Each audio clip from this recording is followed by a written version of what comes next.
Bonsoir tout le monde. Tonight we're doing mot de from chapter 8, à l'hôpital, À l'hôpital. which just means at the hospital.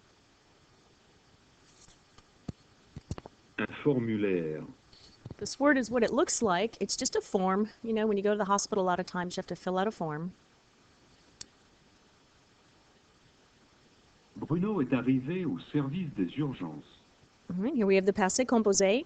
So it's in the past tense. Bruno arrived at the emergency services, or what we call the emergency room, right? Bruno arrived at the emergency services.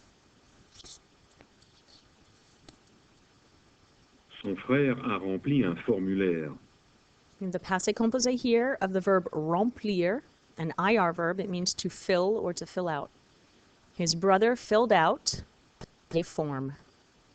His brother filled out a form. Une radio. Une radiographie. That's an X-ray.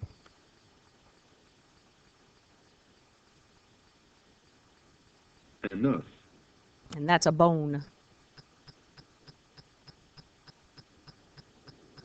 On lui a fait une radio de l'os.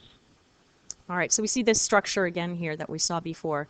They make, or they made, I should say, because it's the passé composé, they made him an X-ray of the bone.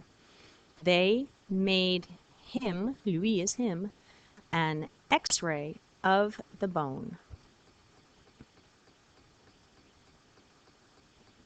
Bruno s'est cassé la jambe.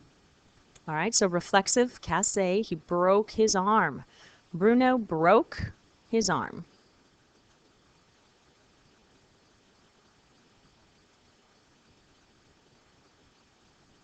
Il a une fracture compliquée.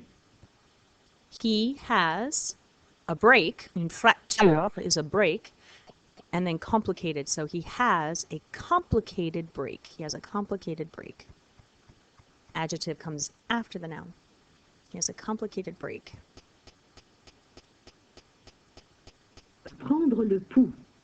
This is your pulse. Le pouls is the pulse. So take the pulse. Take your pulse. Faire une piqûre. That's to give a shot. All right, she's given her a shot. This word pique is funny in French. They use it anytime something sharp is involved, like a bee. They call the bees the pique. And when it stings you, it's called pique. And piquer becomes a verb, and it's just really funny. So, une piqûre is a shot. Prendre la tension. This is to take your blood pressure, not your blood tension, your blood pressure. And here's that word. We've seen this before. Ausculter. To listen to with a stethoscope.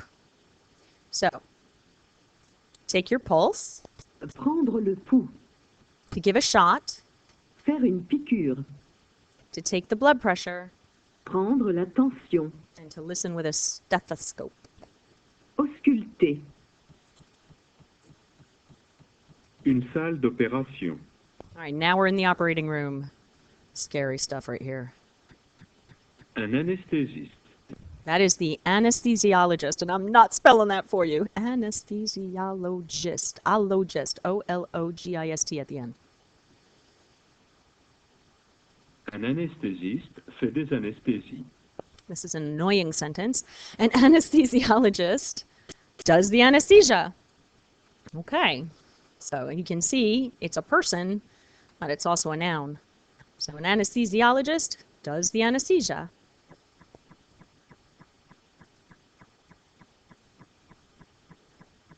Un chirurgien.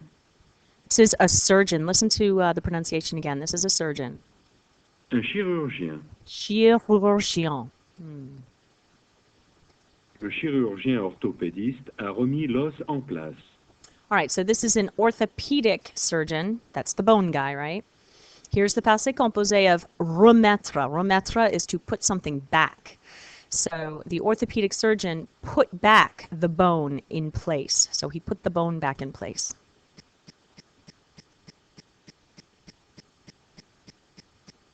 Il lui a mis la jambe dans le plâtre. He put the leg in the cast. So this is kind of like for him, right? He put for him the leg in the cast. Plâtre is a cast.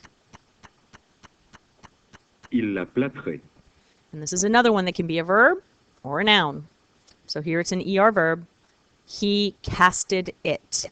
And I have my second E here for agreement because avoir, passé composé, I have that pronoun in front of it, and this L apostrophe is referring to la jambe, which is feminine. So that's why I have this E here. It's agreeing with la jambe.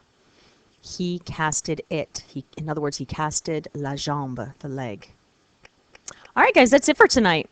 Not too bad. Listen, rewind and watch it again if you have to for pronunciation or if you missed anything, and I will see you next time. Au revoir.